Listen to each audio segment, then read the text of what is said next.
강물은 바위를 만나도 돌아갑니다. 저항하지 않기 때문입니다. 천년 된 바위도 결국 강물의 부드러운 흐름에 깎여 둥그러집니다. 자연은 이미 오래전부터 우리에게 가장 깊은 지혜를 속삭이고 있었습니다. 사람의 마음도 그와 같을 때 비로소 진정한 평화를 찾게 됩니다. 아침 안개가 해가 뜨면서 저절로 걷히듯 우리 마음속 갈등도 고집을 내려놓으면 자연스럽게 사라집니다. 오늘은 부처님의 가르침을 통해 나라는 무거운 짐을 내려놓는 법에 대해 깊이 이야기해 보겠습니다. 2500년 전 보리수 아래에서 깨달으신 그 진리가 오늘 우리의 복잡한 관계 속에서 어떤 빛을 던져주는지 함께 살펴보겠습니다.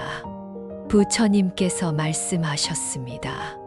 아상, 인상, 중생상, 수자상이 없어야 보살이다. 이 말씀은 금강경에 나오는 깊고 오묘한 구절입니다. 나라는 상, 남이라는 상, 중생이라는 상, 목숨이 있는 존재라는 상에 집착하지 말라는 뜻입니다. 여기서 상이란 고정된 모습, 변하지 않는 실체라고 생각하는 착각을 의미합니다. 우리는 매일 아침 눈을 뜨는 순간부터 나라는 렌즈를 통해 세상을 바라봅니다. 거울을 보며 내 얼굴이 어떻게 보일까? 옷을 입으며 남들이 나를 어떻게 생각할까? 출근길에 오늘 내일은 어떻게 될까가 모든 생각의 출발점과 도착점이 나입니다. 내가 옳다. 내가 힘들다. 내가 억울하다.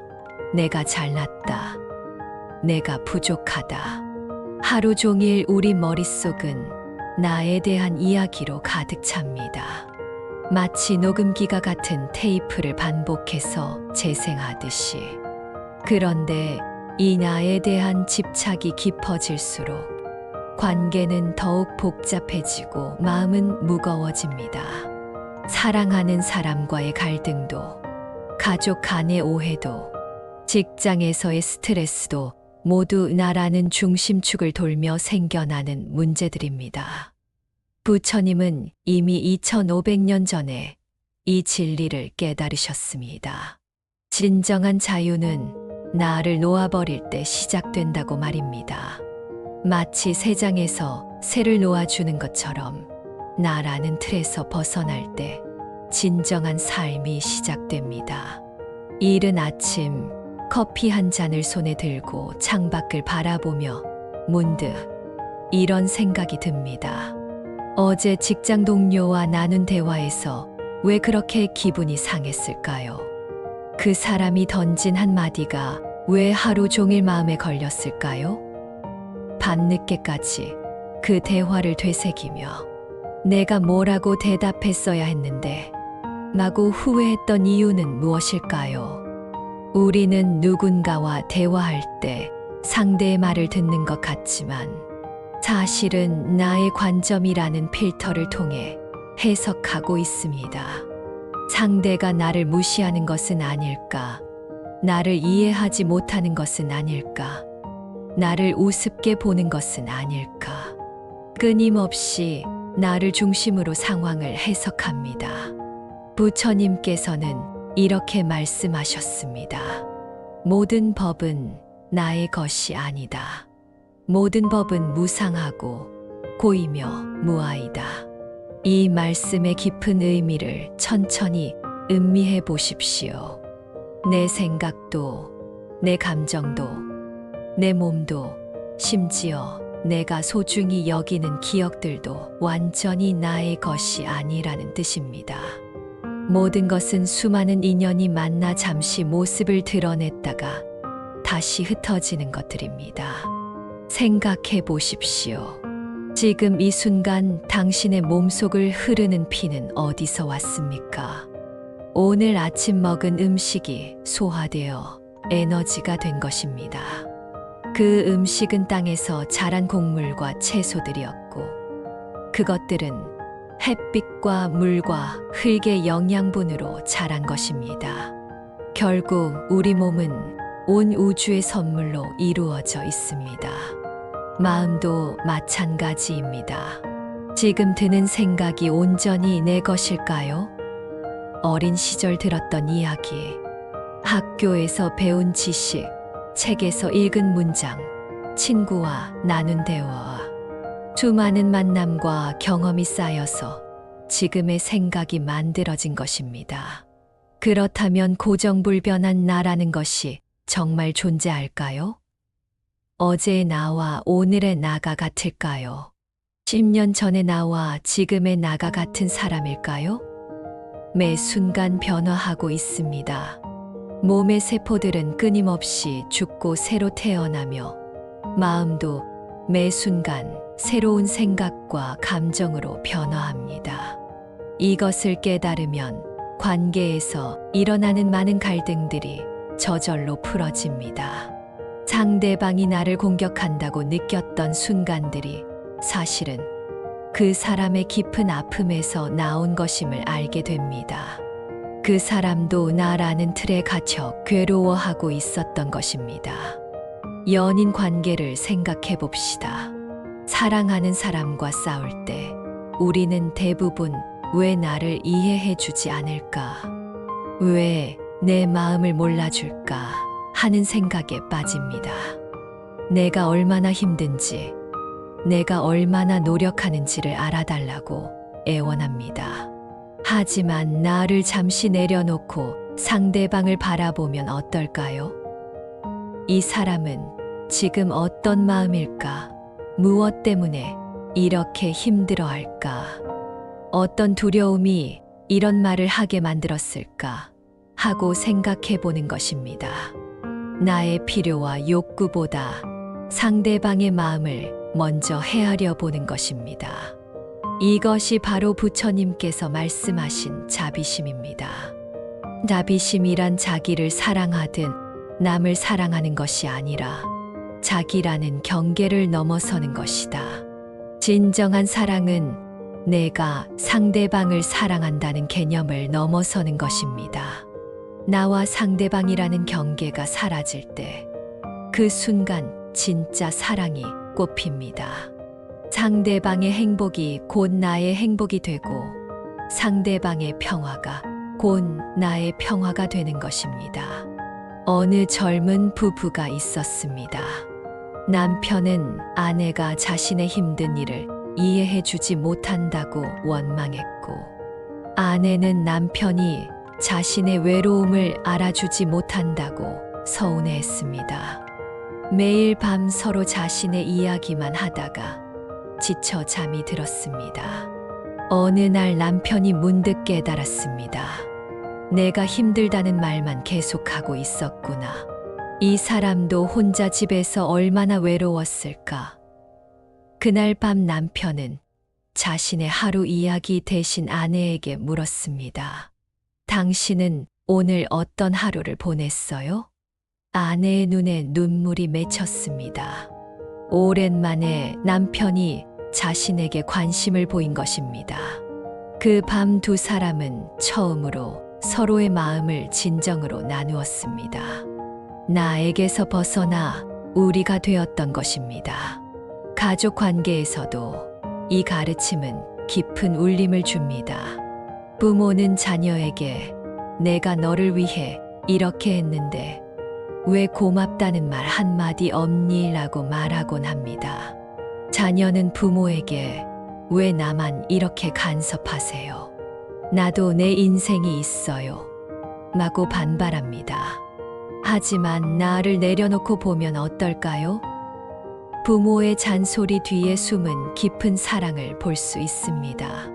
자식이 잘못된 길로 가지 않기를 바라는 간절한 마음, 더 행복한 삶을 살기를 바라는 애틋한 마음을 읽을 수 있습니다.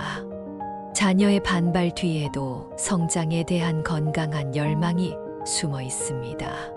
독립하고 싶은 마음, 자신만의 길을 찾고 싶은 마음, 부모에게 인정받고 싶으면서도 자유롭고 싶은 복잡한 심정을 이해할 수 있습니다. 한 어머니가 있었습니다. 대학생 아들이 밤늦게 들어오면 항상 잔소리를 했습니다. 넌 도대체 뭘 하고 다니는 거니? 엄마가 얼마나 걱정하는지. 아니, 아들은 그때마다 엄마는 왜 이렇게 간섭이 심해요? 친구들이랑 놀다 온 것뿐이에요. 라고 대답했습니다. 어느 날 어머니는 불교 법문을 듣고 깨달았습니다. 내가 걱정된다. 내가 불안하다는 마음이 아들을 괴롭히고 있었던 것입니다. 그날 밤 아들이 늦게 들어왔을 때 어머니는 잔소리 대신 이렇게 말했습니다. 많이 힘들었지. 배고프면 부엌에 음식 있으니까 먹어. 아들은 깜짝 놀랐습니다. 그리고 처음으로 어머니에게 자신의 하루를 이야기했습니다. 학교에서 있었던 일, 친구들과의 관계, 장래에 대한 고민까지. 어머니는 조용히 들어주었습니다. 그날 밤 모자는 처음으로 마음을 나누었습니다. 직장에서의 인간관계도 마찬가지입니다. 상사가 나에게 과도한 업무를 주는 것처럼 보일 때 나에 집착하면 억울함과 분노만 생깁니다. 왜 하필 나만 이런 일을 시키는 거지? 나를 우습게 보는 건가? 하지만 나를 놓고 보면 어떨까요?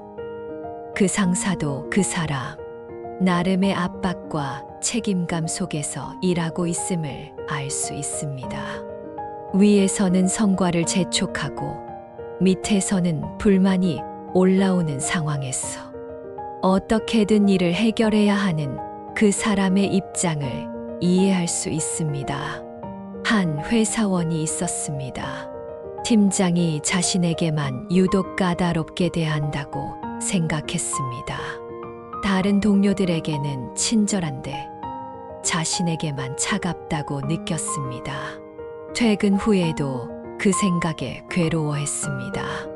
어느 날 우연히 팀장이 다른 부서장과 이야기하는 것을 들었습니다. 그 친구가 제일 유능해서 어려운 일을 자꾸 맡기게 되는데 혹시 부담스러워하지 않을까 걱정이에요. 그제서야 그 회사원은 깨달았습니다. 팀장의 엄격함은 자신에 대한 기대와 믿음의 표현이었던 것입니다. 부처님께서 말씀하신 무아의 가르침이 바로 이것입니다. 고정된 나라는 것은 없다는 깨달음입니다. 마치 강물과 같다. 강물은 매 순간 흐르지만 강이라는 이름은 그대로다. 물은 항상 새로운 물이지만 우리는 그것을 같은 강이라고 부른다. 우리의 존재도 이와 같습니다. 매 순간 변화하는 의식의 흐름일 뿐 변하지 않는 고정된 자아는 없습니다. 어린 시절의 나, 학창 시절의 나, 지금의 나 모두 다른 모습이지만 하나의 연속된 흐름입니다. 이것을 받아들이면 놀라운 일이 일어납니다. 다른 사람의 말과 행동에 상처받는 일이 현저히 줄어듭니다. 누군가 나를 비난해도 지금 이 사람은 화가 많이 나 있구나. 무엇 때문에 이렇게 힘들어할까? 하고 이해할 수 있게 됩니다. 비난받는 순간에도 마음이 흔들리지 않습니다. 왜냐하면 그 비난이 진짜 나를 향한 것이 아니라는 것을 알기 때문입니다. 상대방이 만들어낸 나라는 이미지에 대한 반응일 뿐입니다. 진짜 나는 그보다 훨씬 크고 자유로운 존재라는 것을 압니다. 또한 내 자신에 대한 집착도 줄어듭니다. 실수를 했을 때 자책하기보다는 이것도 배움의 과정이구나 하고 받아들일 수 있게 됩니다. 성공했을 때도 우쭐하지 않습니다. 성공과 실패 모두 일시적인 현상일 뿐이라는 것을 알기 때문입니다. 나를 내려놓는다는 것은 무기력해지거나 책임을 포기하라는 뜻이 아닙니다. 오히려 더 명확하고 지혜로운 행동을 할 수 있게 됩니다. 개인적인 감정이나 욕심에 휘둘리지 않기 때문에 상황을 객관적으로 볼 수 있고 진정으로 도움이 되는 방향으로 행동할 수 있습니다. 연인에게 화가 날 때도 먼저 내가 왜 이렇게 기분이 나쁠까 하고 자신을 돌아봅니다. 그러면 대부분 내 안의 불안이나 두려움 혹은 상처받은 자존심에서 나온 것임을 알게 됩니다. 상대방이 문제가 아니라 내 마음의 반응이 문제였던 것입니다. 이렇게 되면 자연스럽게 대화의 방식도 바뀝니다. 당신이 왜 그래? 왜 나한테 그런 식으로 말해? 대신 나는 지금 이런 기분이야. 당신 말을 들으니 서운한 마음이 들어라고 말하게 됩니다. 상대방을 공격하는 대신 내 마음을 솔직하게 표현하게 됩니다. 부처님께서는 이런 소통을 정어라고 하셨습니다. 올바른 말이란 진실하면서도 상대방에게 도움이 되는 말입니다. 화가 나더라도 상대방을 다치게 하지 않으면서 내 마음을 전달하는 것입니다. 때로는 침묵이 가장 좋은 소통이 되기도 합니다. 말로 설득하려 하지 않고 그저 상대방의 마음을 이해하려고 노력하는 것입니다. 조용히 곁에 있어 주는 것만으로도 큰 위로가 됩니다. 모든 일이 인연의 흐름 속에서 일어나는 자연스러운 현상이라는 것을 이해하게 됩니다. 좋은 일도 나쁜 일도 모두 가르침이 되고 만나는 모든 사람이 스승이 됩니다. 누군가 나를 칭찬할 때도 우쭐하지 않게 됩니다. 누군가 나를 비난할 때도 상처받지 않게 됩니다. 칭찬과 비난 모두 그 사람의 마음에서 나온 것일 뿐, 내 본질과는 상관없다는 것을 알기 때문입니다. 부처님께서 말씀하셨습니다. 모든 것을 놓아버렸을 때, 비로소 모든 것을 얻게 된다. 이 말씀은 역설처럼 들리지만, 실제로 경험해보면 가장 확실한 진리임을 알게 됩니다. 손을 꽉 쥐고 있으면 아무것도 담을 수 없지만 손을 펼치면 온 세상을 담을 수 있습니다. 나를 내려놓는다는 것은 자신을 없애거나 포기하는 것이 아닙니다. 오히려 진정한 자신을 찾는 것입니다. 조건과 상황에 따라 끊임없이 변하는 가짜 자아가 아닌 언제나 평화롭고 자유로운 참된 자아를 발견하는 것입니다. 그 참된 자아는 다른 사람과 분리되어 있지 않습니다. 모든 존재와 깊이 연결되어 있습니다. 상대방의 기쁨이 내 기쁨이 되고 상대방의 아픔이 내 아픔이 됩니다. 하지만 그것이 고통이 아니라 따뜻한 연민이 됩니다. 마치 어머니가 아이의 아픔을 자신의 아픔보다 더 아파하지만 그 아픔 속에서도 사랑의 기쁨을 느끼듯이 말입니다. 이것이 부처님께서 말씀하신 자타불이의 경지입니다. 나와 남이 둘이 아니라는 깨달음입니다. 겉으로는 서로 다른 몸과 마음을 가진 것처럼 보이지만 깊은 차원에서는 하나로 연결되어 있다는 진리입니다. 바닷물 한 방울과 바다 전체가 같은 성질을 가지듯이 우리 각자는 우주 전체의 본성을 그대로 간직하고 있습니다. 나의 깨어있음이 곧 부처님의 깨어있음이고 나의 자비심이 곧 모든 부처님의 자비심입니다. 이를 깨달은 사람은 더 이상 외롭지 않습니다. 혼자 있어도 온 우주와 함께 있음을 느낍니다. 사람들과 함께 있을 때도 분리감을 느끼지 않습니다. 모든 것이 하나의 큰 생명의 흐름 속에서 춤추고 있음을 봅니다. 어느 날 한 제자가 부처님께 물었습니다. 세존이시여, 어떻게 하면 모든 중생을 구원할 수 있습니까? 부처님께서 답하셨습니다. 먼저 구원받을 중생이 있다는 생각부터 놓아버려라. 구원할 나와 구원받을 중생이 따로 있다고 생각하는 한 진정한 구원은 일어나지 않는다.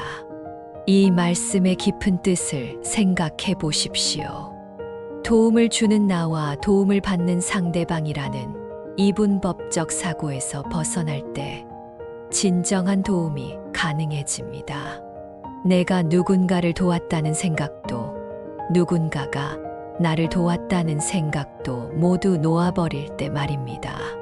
그러면 도움 주기와 도움 받기가 자연스러운 호흡처럼 일어납니다. 숨을 들이쉬고 내쉬는 것을 의식하지 않듯이 사랑 주기와 사랑 받기도 자연스럽게 흘러갑니다. 실제로 우리 주변에서 이런 사람들을 만날 수 있습니다. 특별히 애쓰지 않는데도 사람들이 그 곁에 있으면 편안해합니다. 큰 말을 하지 않아도 위로가 됩니다. 그런 사람들은 대부분 나를 많이 놓아버린 사람들입니다. 그들은 상대방을 변화시키려 하지 않습니다. 자신의 생각을 강요하지도 않습니다. 그저 있는 그대로의 상대방을 받아들입니다. 그 수용 자체가 치유가 됩니다. 한 요양원에서 일하는 간병사가 있었습니다. 처음에는 환자들의 까다로운 요구들 때문에 스트레스를 많이 받았습니다. 내가 이렇게 정성껏 돌봐주는데 왜 고맙다는 말도 없을까? 왜 자꾸 트집만 잡을까? 하지만 시간이 지나면서 그는 깨달았습니다. 환자들의 짜증이나 불평은 자신을 향한 것이 아니라 아픔과 두려움의 표현이라는 것을. 그 순간부터 그의 마음이 바뀌었습니다. 환자가 짜증을 내도 많이 아프시죠? 힘드시죠? 하며 마음으로 받아주었습니다. 감사 인사를 바라지도 않았습니다. 그저 그 사람이 조금이라도 편안했으면 하는 마음으로 돌봤습니다. 그러자 신기한 일이 일어났습니다. 환자들이 변하기 시작한 것입니다. 까다롭던 할머니가 고맙다고 말했고, 무뚝뚝하던 할아버지가 미소를 보였습니다. 간병사는 깨달았습니다. 자신이 먼저 변했기 때문에 주변이 변한 것이라는 것을. 오늘 하루 작은 것부터 놓아보십시오. 지하철에서 자리를 양보받지 못해도 괜찮다고 생각해 보십시오. 카페에서 주문한 음료가 늦게 나와도 점원을 탓하지 말고 바쁘겠구나 하고 이해해 보십시오. 집에서 가족이 내 기대대로 행동하지 않아도 화내지 말고 저 사람도 저 사람 나름의 이유가 있겠지 하고 받아들여 보십시오. 직장에서 동료가 나와 다른 의견을 말해도 저런 관점도 있구나 하고 들어보십시오. 이런 작은 연습들이 쌓이면 어느새 큰 변화를 경험하게 됩니다. 세상이 나를 중심으로 돌아가야 한다는 생각에서 벗어나게 됩니다. 내 방식만이 옳다는 고집도 사라집니다. 그 대신 모든 존재가 각자의 방식으로 최선을 다하고 있다는 것을 이해하게 됩니다. 설령 그 방식이 서툴러 보이거나 잘못된 것 같아도 그 사람 나름의 노력이라는 것을 인정하게 됩니다. 부처님께서 말씀하셨습니다. 미워함으로는 미워함을 이길 수 없다. 오직 사랑으로만 이길 수 있다. 이것은 변하지 않는 진리이다. 이 말씀을 처음 들으면 이상적이고 현실성이 없어 보일 수 있습니다. 하지만 나를 놓는 연습을 하다 보면 이것이 가장 실용적인 지혜라는 것을 알게 됩니다. 미워하는 마음은 결국 나 자신을 괴롭힙니다.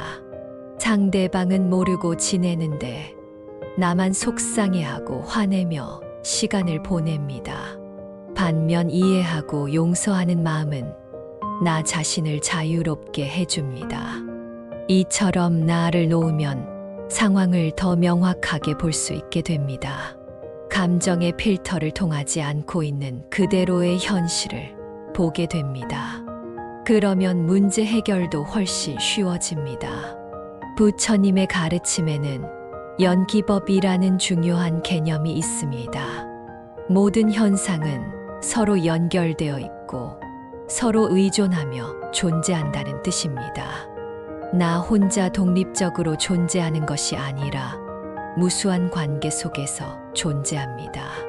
내가 마시는 물은 구름에서 비가 되어 내렸고 그 구름은 바다에서 증발한 것입니다. 내가 숨 쉬는 공기는 나무들이 만들어준 것이고 내가 먹는 음식은 농부들의 수고로 자란 것입니다. 이 모든 것이 없다면 나는 존재할 수 없습니다. 관계도 마찬가지입니다. 상대방 없이는 나도 없습니다.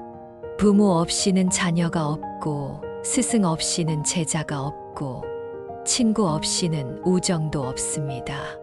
모든 관계는 서로가 서로를 완성시켜 주는 것입니다. 이것을 깨달으면 혼자만 잘 되려는 마음이 사라집니다. 상대방이 행복해야 나도 진정으로 행복할 수 있다는 것을 알게 됩니다. 상대방을 이기려 하기보다는 함께 성장하려고 합니다. 어떤 부부가 있었습니다. 초기에는 서로 자신이 옳다고 주장하며 자주 다퉜습니다. 누가 더 많이 희생하는지, 누가 더 많이 기여하는지 따지곤 했습니다. 하지만 시간이 지나면서 깨달았습니다. 부부는 경쟁 상대가 아니라 함께 하나의 가정을 만들어가는 동반자라는 것을, 서로가 다른 장점을 가지고 있고 그 다름이 서로를 보완해 준다는 것을 알게 되었습니다. 그 후로는 상대방의 장점을 더 많이 보게 되었습니다. 부족한 점이 보여도 저런 면도 있구나 하고 받아들였습니다. 그러자 두 사람의 관계가 훨씬 편안해졌습니다. 마지막으로 부처님의 이런 말씀을 깊이 새겨보십시오. 과거는 이미 갔고 미래는 아직 오지 않았다. 현재 이 순간에 깨어 있어라. 나에 대한 걱정의 대부분은 과거의 후회나 미래의 불안에서 옵니다. 내가 그때 왜 그랬을까? 앞으로 내가 어떻게 될까? 하는 생각들이 마음을 무겁게 만듭니다. 하지만 정말 중요한 것은 지금 이 순간입니다. 지금 이 순간에 깨어 있을 때 과거의 짐도 미래의 걱정도 모두 사라집니다. 오직 지금 여기에만 평화가 있습니다. 그러면 관계 속에서 일어나던 많은 문제들이 저절로 풀어짐을 경험하게 될 것입니다. 상대방과 나 사이에 놓여있던 보이지 않는 벽들이 허물어집니다. 강물이 바위를 피해 흘러가듯 우리의 마음도 집착을 피해 자유롭게 흘러갈 수 있습니다. 막힌 곳에서는 돌아가고 낮은 곳으로는 겸손하게 흘러가면서 결국 모든 것을 품는 바다에 도달합니다. 놓아버리면 얻게 될 것입니다. 고요한 마음으로 오늘 하루를 시작해 보십시오. 그리고 만나는 모든 사람을 나와 분리된 존재가 아니라 같은 생명을 나누는 형제자매로 여겨보십시오. 그 순간 당신은 부처님께서 2500년 전에 깨달으신 그 평화와 자유를 경험하게 될 것입니다.